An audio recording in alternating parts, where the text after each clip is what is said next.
할렐루야. 하나님께 감사를 드립니다. 날씨가 이렇게 장마 끝물이라 또 많이 덥고 습하고 또 스트레스 지수가 아주 높습니다. 저도 이렇게 사무실에 또 목욕실에 있으니까 그 습도계를 항상 갖다 놓는데 어떨 때는 49%, 50% 이렇게 막 올라가더라고요. 그래서 가끔 농담식으로 이제 우리나라도 동남아시아가 되어간다. 그런 밖에 나가니까 막 땀이 이렇게 주르르르르 흐르더라고요. 또 이렇게 아침마다 제가 또 운동을 하는데 막 너무 이렇게 땀이 많이 나서 많은 고생을 하는데 항상 여러분들 건강 관리 잘 하시고 또 이럴 때일수록 여러분들 또 신앙 나태해지지 않도록 더 이렇게 우리가 말씀으로 이겨나가는 저와 여러분들이 되기를 주님의 이름으로 축복합니다. 두려움과 근심, 걱정이 많은 세상입니다. 두려움은 우리의 삶을 불편하게 만들고 힘들게 하지요. 하루에도 수십 번씩 찾아오는 우리의 마음을 이렇게 찾아와서 흐트러뜨려 버립니다. 지금 여러분 혹시 두려워하고 있는 것이 있습니까? 어떤 심리학자는 인간이 느끼는 그런 두려움의 95%가 실제적인 두려움이 아니고 상징적인 차원에서 느끼는 두려움이라는 거, 그렇게 얘기를 해요. 이것은 대부분이 이 두려움이 마음 안에서 어떤 착각을 바탕으로 만들어지는 비이성적인 두려움이다. 그렇게 학문적으로 얘기를 합니다. 쉽게 우리말로 풀었으면 우리가 느끼는 두려움은 상황과 환경에 따른 것이 아니라 외부적인 것이 아니라 내부적인 것이라는 것입니다. 사람의 마음이라는 것이. 예를 들어서 내가 실패하지도 않았는데 왠지 모르게 실패할 것 같은 두려움을 느끼지 않습니까? 그리고 또 경제가 어려운데 실직하지도 않았는데 혹시 내가 실직한 건 아닐까? 그리고 또 우리 청년 세대들은 내가 정말 취업할 수 있을까? 그리고 우리 학생들은 수능 시험을 보고 난 이후에 내가 정말 좋은 대학교 갈 수 있을까? 대부분 우리의 삶에서 겪는 이 두려움은 어떤 본질상 심리작용 가운데 나타나는 두려움이라는 거예요. 그러니까 아직까지 일어나지 않는 일에 대해서 미리 예단하고 마음 가운데 불안하니까 두려움을 느끼는 거예요. 아직 수능시험 결과 안 나왔어요. 그리고 아직 실직 안 했어요. 그런데도 미리미리 두려움을 느끼는 거죠. 대부분의 경우 우리는 불필요한 일을 사서 걱정하는 것 같아요. 걱정이 우리를 떠나지 않는 것이 아니라 사실은 우리가 그 걱정을 쥐고 있어요. 내려놓지를 못해요. 왜 두려움이 우리를 힘들게 할까? 창세기 3장에 보니까 아담이 하와와 함께 하나님의 말씀에 불순종해서 하나님이 금지하신 선악과를 따먹습니다. 그럴 때 그 즉시 그들에게 뭐가 왔다? 두려움이 왔다 그래요. 그래서 두려워서 숨어버립니다. 결론은 죄예요. 죄. 죄가 우리에게 두려움을 주는 것입니다. 그러면 왜 죄가 우리에게 두려움을 줄까요? 본래 인간은 하나님과 함께 의존하도록, 우리의 인생은 하나님이 동행함으로 우리가 살아가는 거예요. 그런데 이 죄가 하나님과 우리 사이를 관계를 끊어버리는 겁니다. 그래서 관계가 끊어짐으로 인해서 뭐가 왔다? 두려움이 왔다는 겁니다. 그렇잖아요. 어린 아이가 혼자 있게 되면 뭘 느낄까요? 두려움을 느끼는 것처럼 우리도 하나님과의 관계가 멀어지고 끊어지게 되면 당연히 두려움이 생긴다는 거예요. 그렇다면 이 하나님과의 관계가 지속적으로 형성이 되면 우리는 두려움을 이길 수 있습니다. 우리 인생에 경험되어지는 이 두려움과 절망을 어떻게 그러면 우리가 극복해 나갈 것인가? 오늘 이 본문의 말씀, 다윗이 어떻게 그 두려움을 이겨나갔는지를 우리가 말씀을 통해서 한번 묵상해보고 또 은혜를 나누려고 합니다. 오늘 본문의 이 다윗의 시편 56편은 다윗의 비탄의 시입니다. 본문에 이런 비탄의 시를 다윗이 고백하게 된 이 배경을 간략하게 여러분들 성경을 보면 위에 이렇게 소제목이 기록이 되어 있어요. 소제목이 까만색이나 파란색으로 되어 있는데 그 서문을 보면 다윗이 사울을 피해 가드로 도망갔지만 블레셋 사람에게 잡힐 때, 요게 이 시의 배경이 된다는 거예요. 자, 여러분, 다윗의 삶은 고난의 연속이었습니다. 시련의 삶이었죠. 사울의 시기로 다윗은 목숨의 위협을 당하게 됩니다. 그리고 사울을 두려워해서 이스라엘 백성들이 어느 곳이든지 다윗을 고발하고 고소합니다. 결국 이스라엘 땅 그 어느 곳도 다윗은 잊지 못합니다. 결국 그가 선택한 것이 어딜까요? 블레셋으로 망명을 합니다. 거기서도 이 블레셋 군인들이 다윗을 알아보고 다윗을 해치려고 합니다. 자, 그럴 때 이런 두려움 속에서 다윗은 어떻게 합니까? 다윗은 하나님의 은혜를 구해요. 다윗은 사울에 의해서 생명을 잃게 되는 그 순간에도 자기의 힘이나 어떤 지혜를 의지하지 않았습니다. 그는 이미 뛰어난 군인으로 정병이 나 있었습니다. 마음만 먹으면 군사적인 전략과 또 군사의 무기, 또 군대를 동원해서라도 그 위기를 극복할 수 있었습니다. 그러나 다윗은 그렇게 하지 않았습니다. 왜냐하면 자기가 갖고 있는 이 능력은 하나님에 대한 믿음에서 온다고 확신했기 때문에 그렇습니다. 그런 믿음을 바탕으로 다윗은 하나님께 간절하게 도움을 요청해요. 그게 바로 1절과 2절의 말씀인데 우리 같이 한번 읽어봅시다. 시작. 하나님이여 내게 은혜를 베푸소서. 사람이 나를 삼키려고 종일 치며 압제하나이다. 내 원수가 종일 나를 삼키려 하며 나를 교만하게 치는 자들이 많사오니. 그렇습니다. 지금 다윗은 대적들에게 쫓기고 있습니다. 그는 적들에게 쫓기고 있으면서도 너무나도 몸과 마음이 지쳐 있어요. 그런데 적들은 조금도 쉼을 주지 않고 다윗을 계속해서 추격합니다. 그럴 때 지금 1절과 2절 말씀을 통해서 너무나도 괴로운 나머지 하나님께 주님, 내가 지금 쫓기고 있습니다.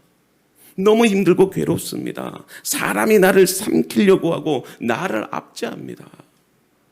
그것을 하나님 앞에 토로하고 있어요. 여러분, 힘들면 하나님 앞에 힘들다고 토로하십시오. 울고 싶으면 우세요. 힘들어서 주저앉아 버리고 싶다면 주저앉아 버리세요. 다윗은 보십시오. 다윗을 비방하는 자들도 그를 괴롭힙니다. 자기의 생명을 해하는 자뿐만이 아니라 자기가 믿고 의지했던 이스라엘 백성들조차도 자기를 해하려고 종일 괴롭힙니다. 그래서 2절에 보면 그들이 교만하게 다윗을 쳤다 그렇게 고백하고 있어요. 그러니까 교만한 모습으로 다윗을 공격합니다. 그의 명예를 더럽히기 위해서 온갖 거짓말로 험담을 일삼는 거예요. 이런 다윗의 그런 두려움과 절망적인 상황에서 다윗은 1절에 하나님 앞에 하나님 은혜를 베푸소서. 이 말은 긍휼을 베풀어 달라는 겁니다.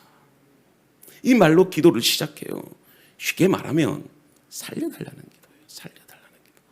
지금 다윗이 사울 왕을 피해서 블레셋 가드로 망명했어요. 그런데 그곳에서도 다윗을 알아보고 다윗을 죽여야 한다고 하는 그런 신하들이 있었습니다. 생각해 보세요. 마지막 최후의 수단으로 살려고 블레셋까지 망명했는데 그곳에서도 죽음의 위기를 겪어야 돼요. 자, 그렇다면 이스라엘을 떠나 블레셋까지 망명했는데 이제 다윗은 더 이상 갈 곳이 없어요. 없습니다. 자, 다윗은 곰을 피하려다가 사자를 만난 경우예요. 진퇴양난이고 설상가상입니다. 이제는 도무지 도망갈 곳이 없습니다. 사실 다윗이 하나님 앞에 죄를 지은 것도 아니었어요. 자기가 죄를 지어서 당한 고난이라면 이해가 되잖아요. 내가 하나님 앞에 죄를 지었으니까. 그런데 우리가 왜 마음에 의심이 들고 왜 염려가 드느냐면요, 내가 믿음으로 살았을 때, 내가 정말 하나님을 뜨겁게 사랑했는데 그것 때문에 내가 고난을 당하고 시련을 당하고 사업이 망하고 내 자녀가 하는 일들마다 실패하고 살면 살수록 더 힘든 일들이 생길 때, 그럴 때 우리 마음 가운데 불안이 들고 더 두렵고 하나님의 사랑을 의심하게 될 때가 있지 않습니까? 근데 여러분, 다윗은 자기가 죄를 지어서 당한 고난이 아니었음에도 불구하고 그 속에서 하나님의 선하신 뜻을 생각하는 거예요. 사실 하나님께서 다윗에게 시련과 고난을 주신 것 아니겠습니까? 이럴 때 여러분들, 다윗은 하나님을 원망치 않고 하나님 앞에 나아가 하나님 앞에 살려달라고 호소하며 눈물로 기도합니다. 사랑하는 성도 여러분, 지금 여러분들이 당한 어려움이 있지 않습니까? 또 시련 때문에 힘들지 않습니까? 너무나도 깊은 절망과 두려움으로 인해서 여러분들 낙심하고 있지 않습니까? 그럴 때 다윗처럼 하나님 앞에 나아가 다른 기도하지 마시고 살려달라고, 은혜를 베풀어 달라고. 여러분, 우리는 은혜로 사는 사람들이에요. 인생을 살다 보면 사람의 힘으로 도저히 어떻게 할 수 없는 극한 상황까지 가보신 적이 있을 겁니다. 그럴 때 여러분들 어떻게 할까요? 하나님 앞에 살려달라고, 하나님 앞에 도와달라고. 여러분, 믿음의 줄을 붙잡아야 돼요.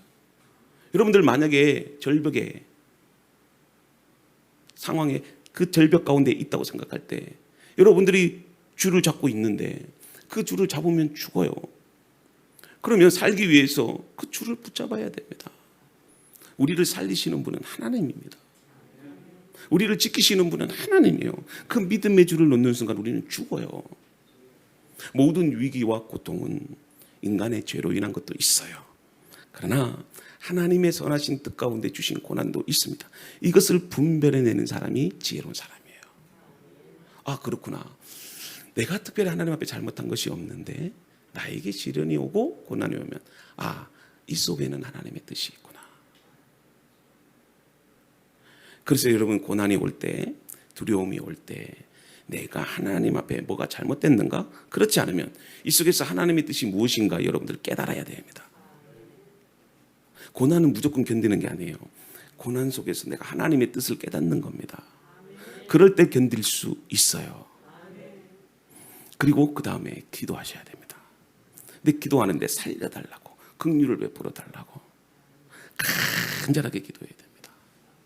여러분들의 상황이 힘들잖아요. 어렵잖아요. 내 힘으로 합격하고 내 힘으로 모든 것들을 이루어내면 하나님 앞에 절대 의존하지 않아요, 인생이라는 게. 근데 하나님께서 0.0000001% 부족하게 하신 이유가 있어요. 하나님을 붙잡으라고. 우리의 인생 가운데 내 힘으로 되는 것도 있지만 되지 않는 게 더 많아요. 그럴 때, 아쉬움이 날 때, 그때는 하나님의 뜻이 있어요. 그럴 때 어떻게 해야 된다? 하나님 붙잡아야 돼요. 그럴 때 합격해도 뭔가를 이루어 놓아도 하나님께 감사하는 사람이 돼요. 여러분들, 믿음의 여정이라는 것은 마라톤과 같아요. 지금 100m 앞에 앞서가 있다 한다 할지라도요, 100m 가는 식으로 달려가면 그 사람은 실패합니다. 마라톤은 끝까지 가봐야 돼요. 페이스를 잃지 않고 우리는 주님을 바라보며 믿음의 경주를 달려가면 결국은 그 마라톤의 끝의 여정에는 우리 주님께서 여러분들을 기다리고 계시는 겁니다.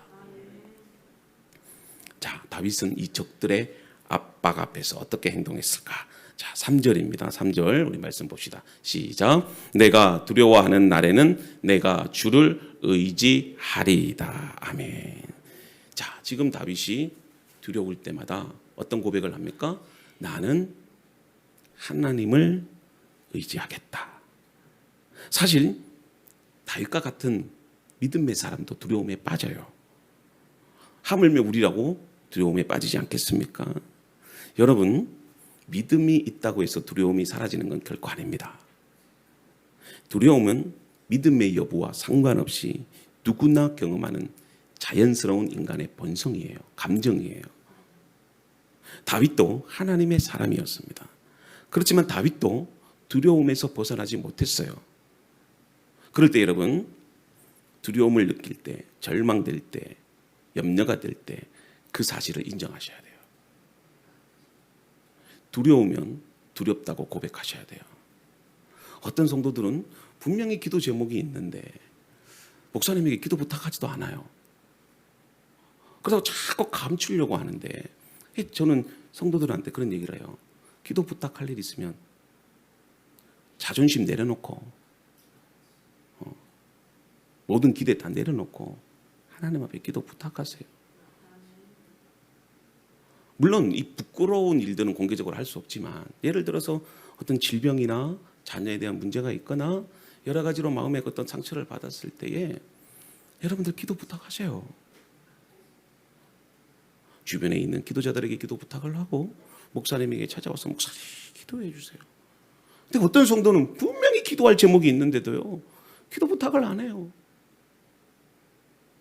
여러분, 두려우면 하나님 앞에 나아가 자신을 토로해야 돼요. 하나님은 여러분들의 그 믿음의 고백을 통해서 일하십니다. 괜히 자존심 앞세우고 두렵는데도 두렵지 않은 것처럼 자기 힘으로 그 문제를 해결하려고 할 때 결국은 여러분들 더 문제는 힘들어지는 겁니다. 여러분, 적이 지금 있는데도 적이 없는 것처럼 생각하면 안 되는 겁니다. 자꾸 여러분 두려움을 억누르려고 하는데, 여러분 스트레스 받으면 마찬가지. 화가 나고 싶으면 화를 내야 돼. 감정을 자꾸 짓누르고 억누르면 내 안에 상한 감정만 나타납니다. 그럴 때 여러분들, 우리가 남편에 대해서 스트레스를 받거나 자식에 인해서 스트레스를 받거나 인간관계로 인해서 마음의 상처를 받을 때, 그럴 때 자꾸 우리는 그걸 짓누르려고 하는데 그러지 마세요. 표현해내야 됩니다. 스트레스는 안에 있는 것을 끄집어내야 돼요. 근데 그것을 어떻게 끄집어내느냐? 주의 성전에 와서 기도하세요. 하나님 앞에 울면서 내 마음을 이해해달라고, 나를 지금 불쌍히 여겨달라고 하나님 앞에 엎드려 구하면 하나님께서 여러분들을 위로해 주시고 그 상한 마음을 치유해 주시는 거예요. 여러분, 상한 감정이라는 것은요, 내가 하나님 앞에 고백할 때에 그 믿음의 고백을 통해서 하나님이 치유하시는 거예요. 자식을 키우면서 부모가 제일 두려움을 느낄 때가 언제인 줄 알아요? 뭐 자식이 아플 때? 아니면 뭐 회사 취업 못했을 때? 저는 그렇지 않아요. 자식을 키우면서 제일 두려울 때가 뭐냐면 자식이 입을 닫을 때, 자식이 말을 안 할 때. 분명히 힘든 일이 있는데 나한테는 얘기 안 하고 친구한테만 얘기할 때, 그럴 때 부모로서 깊은 절망감, 두려움이 느끼는 거예요. 도대체 나는 뭘까? 소외감을 느끼고. 마찬가지예요. 두려우면 두렵다고 하나님 앞에 고백하셔야 됩니다. 이게 토로하는 거, 그게 치유의 첫 단계예요. 사실 두려움이라고 하는 그 두려움이 우리를 하나님께로 인도하는 것은 아니에요. 그러나 이 두려움은 이 사람들이 하나님과 더 멀어지게 하는 겁니다.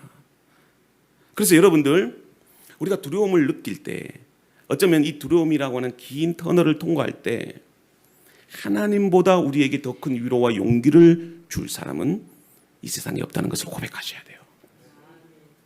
사람 의지하고 세상 의지야, 일시적인 위로와 만족은 줄 것 같지만 절대 그렇지 않습니다. 여러분들이 두려움 속에서도 하나님을 의지하면 하나님께서 이길 힘을 주시고 능력을 주시고 여러분들에게 평안을 주십니다. 많은 사람들이 고난이 닥칠 때, 두려움이 올 때 너무 힘들어하고 좌절을 합니다. 그럴 때 여러분, 괜한 자존심 내세워서 안 힘든 척 그렇게 하지 마세요. 힘들면 그냥 주저앉아 버리세요. 그리고 좌절이 올 때 포기하세요. 괜찮습니다. 너무 힘들면, 눈물이 나오면 여러분들 눈물을 흘리십시오. 저도 그래요. 어떨 때는 이렇게, 저도 감성적인 사람이라 눈물이 나올 때가 있어요. 드라마를 보다가도 눈물을 흘리고, 또 어떤 내적인 상처가 있을 때 눈물을 흘리고, 힘든 일이 있을 때 눈물을 흘리고. 그런데 여러분, 눈물을 흘리고 나면 하나님께서 위로해 주셔요.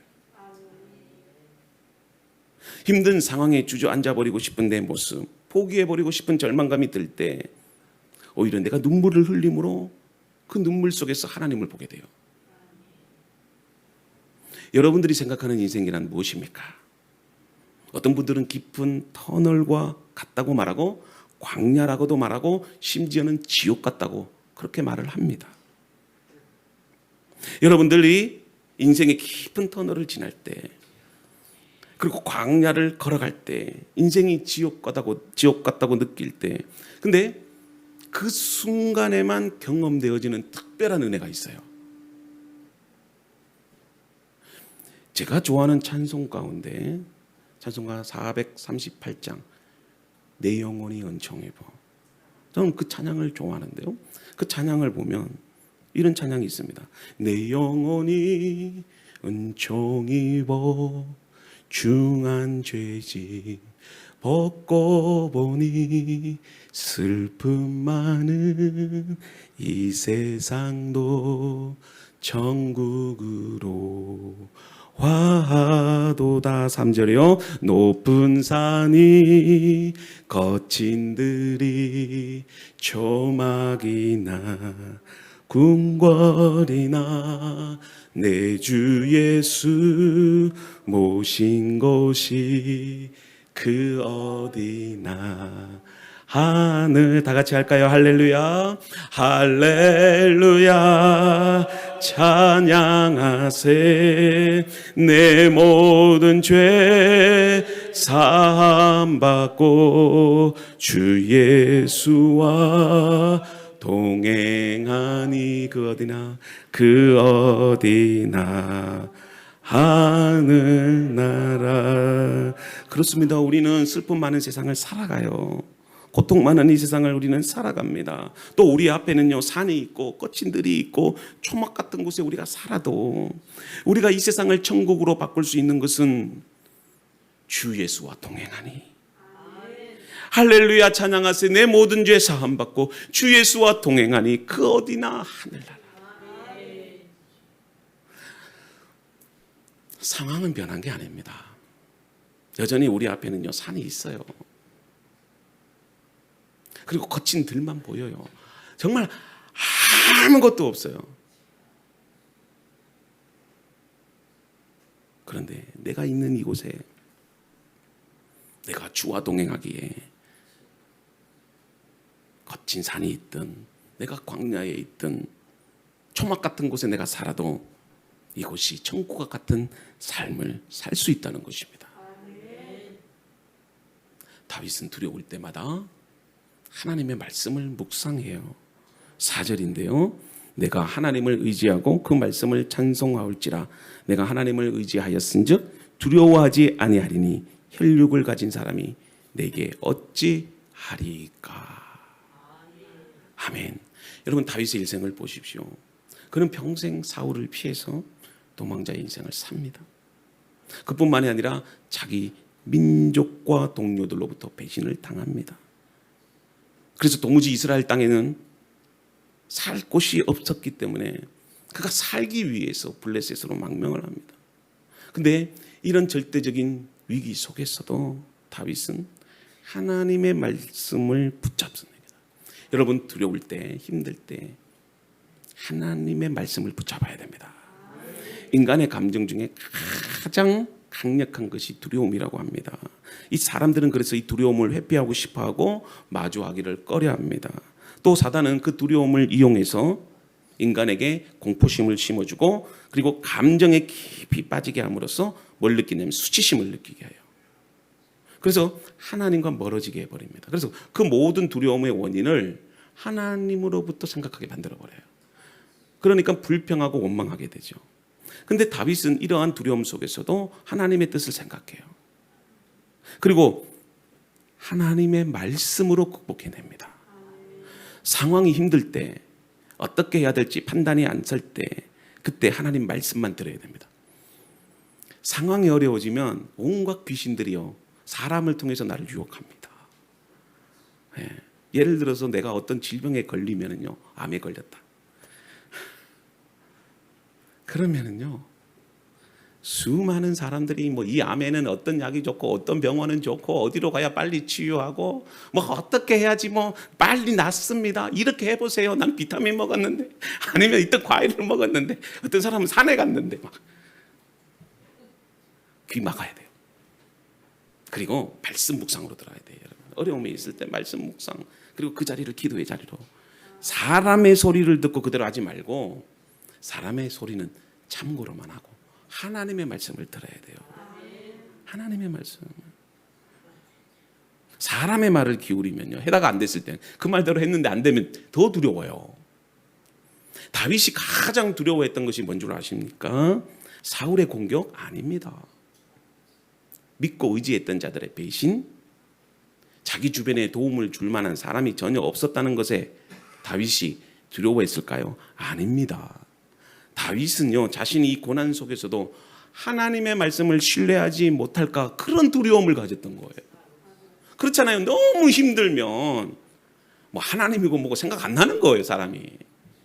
근데 다윗의 그런 두려움이 뭐냐면 내가 이 시련 속에서 하나님에 대해서 불평을 가질까 봐, 하나님의 말씀을 신뢰하지 못할까 봐 다윗은 그런 두려움을 가지고 있어요. 내 시련 때문에 하나님과 더 멀어지지 않을까, 내가 하나님을 바라보지 못하는 것 아닐까, 이런 거룩한 두려움이 있었다는 거예요. 우리는 세상의 두려움이 아니라 하나님 앞에서의 거룩한 두려움을 가져야 됩니다. 제 짧은 인생의 여정 속에서도 제가 두려움이 왜 없었겠습니까?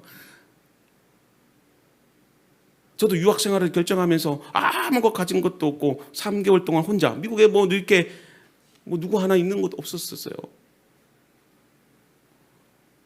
그 3개월 동안 가족과 떨어져 있는데 밤에는요 정말 잠을 자지 못할 정도로 외롭고 가족이 보고 싶고 치시더라고요. 그럴 때 나에게 유일한 위로를 주는 것은 하나님의 말씀이었어요. 누구 하나 의지할 데 없고 정말 광야 같은 그런 어떤 생활 속에서도 하나님의 말씀이 나를 위로해 주시는 거예요. 하나님께서 그 상황 환경 가운데서도 위로해 주시고 나를 붙잡아 주시고 평안을 주셨습니다. 그렇다면 여러분들도 그런 경험이 있기를 바랍니다.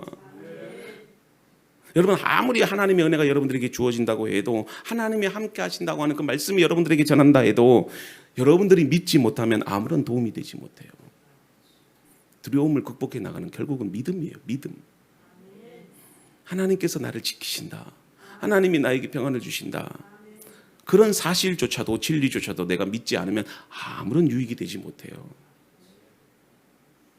그래서 내 믿음이 하나님의 도우심을 끌어오는 통로가 되는 거예요. 하나님의 평안을 가져오게 되는 유일한 이유가 하나님의 나의 믿음이 된다는 거예요. 그래서 믿음이 내 두려움을 평안으로 바꾸는 겁니다. 근데 그 믿음은 말씀을 통해서 주어지는 거예요. 사람은 연약할 수밖에 없지 않습니까? 그럴 때 하나님께서 우리에게 말씀에 대한 믿음을 선물로 주셔요. 그래서 믿음이 두려움을 이기게 합니다. 그래서 믿음이 있으면 하나님의 말씀을 확신하게 돼요. 그래서 내가 겪고 있는 이 문제도 아무 것이 아니구나, 그렇게 깨닫게 해주십니다. 자, 8절인데요. 나의 유리함을 주께서 계수하셨사오니 나의 눈물을 주의 병에 담으소서. 이것이 주의 책에 기록되지 아니하셨나이까. 지금 다시 자신의 그런 어떤 처량한 그런 신세를 하나님께서 돌보아지기를 간청하고 있어요. 지금 다윗이 얼마나 그 고통 속에서 많은 눈물을 흘렸는지, 나의 눈물을 주의 병에 담으소서, 이렇게 고백하지 않습니까? 여러분들 눈물을 많이 흘려도 눈물이 병에 담겨지겠습니까? 자기가 흘린 일체의 눈물을 하나도 빠짐없이 병에 담아 보관하듯이 하나님께서 내 눈물을 병에 담아서 보관하셔서 잊지 말아달라는 거예요. 그렇게 간절하게 눈물로 기도하는 겁니다. 사랑하는 성도 여러분, 오늘 말씀의 결론을 맺고자 합니다. 사람은 누구보다, 울음보다 웃음이 피어나는 삶을 살고 싶어 합니다. 될 수 있는 대로 슬픔보다는 기쁨을 원하지요. 억울하고 속상한 일도 될 수 있으면 피하고 싶습니다. 그렇지만 우리가 아무리 간절히 원한다고 해도 눈물과 슬픔이 완전히 사라질 수는 없어요. 그렇다면 우리가 겪는 그 두려움을 이기기 위해서 어떻게 해야 될까? 기도의 자리로 나가야 돼요. 여러분들의 그 아픈 상처를 하나님 앞에 토하셔야 됩니다. 그리고 하나님 말씀 붙잡아야 됩니다. 인생을 흔히 광야라고 비유하지 않습니까? 그만큼 우리의 인생이 힘들고 위태롭고 끝이 보이지 않는다는 것이죠. 그래서 여러분, 광야에 서 있으면 정말 두렵습니다. 근데 여러분, 이 광야에는 애굽에서도 느끼지 못했던, 가나안 땅에서도 없었던 하나님의 은혜가 있습니다. 그게 뭔 줄 아십니까? 만나예요. 만나는 광야에서만 먹을 수 있어요. 광야에서만 하나님께서 홍해의 기적을 베푸시고, 광야에서만 낮에는 불기둥을 주시고 밤에는 구름기둥으로, 낮에는 구름기둥으로 밤에는 불기둥으로 인도하시는 거예요. 그것은 어디에서만? 광야에서만 경험할 수 있어요. 전쟁 같은 치열한 삶의 현장에서 우리는 살아남아야 됩니다. 그래서 광야에서는 은과 금이 필요 없습니다. 고급 빌라 필요 없어요. 고급 자동차 필요 없어요. 광야에서는 그런 축복을 기대해서는 안 되는 겁니다. 광야에서는 오직 살아야 돼요. 지금 황금이 중요한 게 아닙니다. 광야에서는 생수가 중요해요. 그러므로 우리는 광야에서 기도해야 되는 거예요. 무엇을 위해서? 만나를 달라고. 근데 그 만나가 뭘까요? 하나님의 은혜예요. 여러분, 곡간을 채워달라고 기도하지 말고 광야에 있을 때는 하나님께서 일용할 양식을 달라고 기도해야 됩니다. 그래서 광야는 은혜로 사는 것이다. 그렇게 말을 합니다. 그래서 광야에 있으면 그동안 보이지 않던 하나님의 은혜가 보이고, 내가 기도하지 않았는데 광야에 있으니까 하나님께 기도하게 되고, 그동안 내 힘으로 인생 사는 줄 알았는데 광야에 있게 되니까 내 인생은 하나님의 도우심으로 살아가는가, 그걸 깨닫는 거예요. 그걸 깨닫는 것이 복 있는 사람입니다. 저는 우리 로덴교회 성도들이 그런 고백이 있기를 바랍니다. 광야와 같은 두려움이 여러분들을 찾아옵니다. 그러나 우리는 그 두려움을 이용해야 돼요. 자, 그 두려움을 이용해야 되는데, 성도가 기도하면, 성도가 하나님 말씀 붙잡으면 가장 두려워하는 것이 사단이에요. 기도하고 말씀 의지하는 자, 사단이 가장 두려워합니다. 두려울수록 여러분, 우리 기도의 자리로 갑시다. 예배의 자리로 갑시다. 말씀 묵상의 자리로 나아갑시다. 그래서 두려움을 내 힘으로 극복하려고 하지 마세요. 그 두려움을 가지고 하나님께 나아가십시오. 그리고 간절히 주님의 도우심을 구할 수 있기를 바랍니다. 주님의 말씀이 여러분들을 위로해 주십니다. 그런 은혜가 있기를 주님의 이름으로 축복합니다.